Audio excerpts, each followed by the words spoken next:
Welcome everyone to this video where we'll be discussing the results of the WWE Raw episode from November 20th.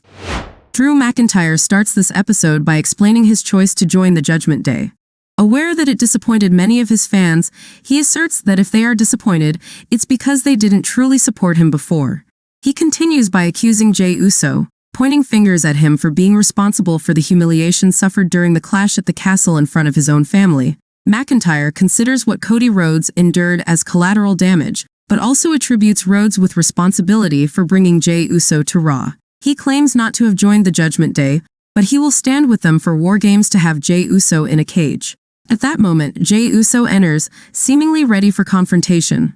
However, members of the Judgment Day appear in the audience to support McIntyre. Successively, Seth Rollins, Sami Zayn, and Cody Rhodes make their appearances, forming two distinct factions. As tensions rise, Adam Pearce intervenes to prevent any altercation, threatening to make the team that attacks first in the WarGames match lose their advantage. Pearce gives Cody's team until the end of the episode to find a fifth member and demands to know the participant for the advantage match, which will take place in the main event. In backstage segments, it's revealed that the Judgment Day has chosen Drew McIntyre to represent them, despite Damian Priest's reservations. On the other side, Jey Uso has been chosen. A promising main event is set, and the fifth member of Cody's team will finally be revealed. The first match of the evening saw Nia Jax defeat Raquel Rodriguez by pinfall with her Annihilator. A clash between the WWE's two tallest female wrestlers occurred. The audience seemed fully engaged, loudly expressing support throughout the confrontation. In the end, Raquel Rodriguez attempted to lift Nia Jax from the ropes to execute a powerbomb. However, her muscles betrayed her, causing her to collapse. While doing so, Nia Jax descended upon her before hitting her adversary with the Annihilator from the ropes for the victory. A finish that left me unsatisfied. I would have liked to see something different, not Raquel losing because she couldn't lift Nia Jax. In the second match, Becky Lynch defeated Xia Li by pinfall with her manhandle slam. It was a 10-minute match that surpassed my expectations, with Becky Lynch struggling to gain the upper hand, adding intrigue to the final outcome. Becky Lynch did an excellent job of selling the match. After the match, Damage Control approached the ring to attend to Becky, but Shotzi, Bianca Belair, and Charlotte Flair attacked them. A brawl erupted at ringside, but Adam Pearce and security agents intervened to separate them. A quick note to ask you to like the video and subscribe. It's always appreciated and essential for the channel. Thank you so much. Johnny Gargano defeated Ludwig Kaiser by pinfall. A superb match, and Gargano received great support from the audience. However, the most interesting part was the ending. Despite Kaiser not wanting him ringside, Giovanni Vinci still came, probably to assist him. This distracted Kaiser, allowing Johnny Wrestling to capitalize and quickly execute a one final beat DDT to secure the victory. Later backstage, Gunther interrupted a dispute between Giovanni Vinci and Ludwig Kaiser. Kaiser complained about Vinci disobeying his order to stay back during his match. Gunther defended Vinci, saying he appreciated his effort.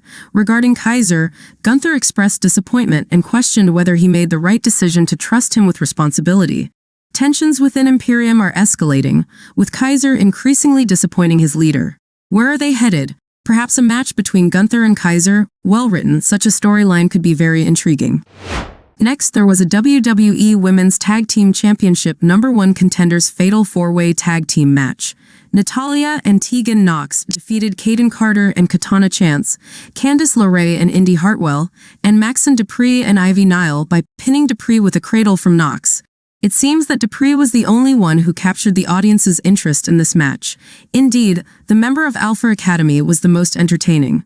Her partner for the night, Ivy Nile, also made a good impression, as did Kayden Carter and Katana Chance, showcasing excellent teamwork. The Miz was in the ring, joined by Gunther for a face-off.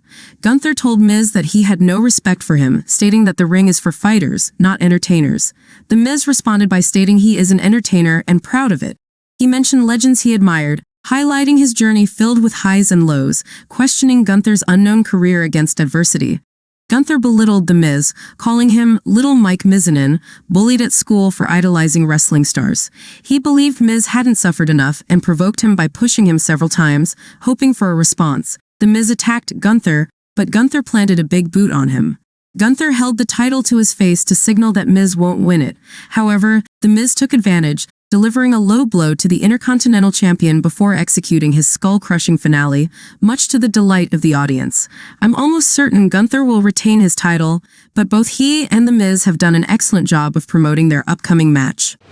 Shinsuke Nakamura defeated Chad Gable by pinfall. Towards the end of the match, Nakamura managed to send Gable into a corner of the ring without protection. Although Gable avoided it initially, Nakamura surprised him with a roll-up for the 3 count. Another good match, and another victory for Nakamura, who continues his winning streak. We move on to the main event. Drew McIntyre and Jey Uso face off to determine which team will have the advantage in the men's WarGames at Survivor Series this Saturday.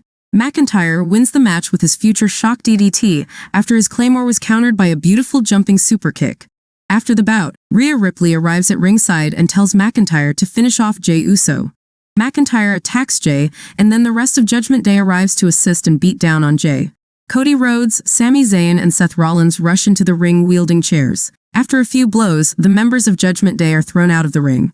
On the ring, Cody grabs a mic and expresses his contentment that Judgment Day has the advantage and a top-tier superstar like Drew McIntyre on their team.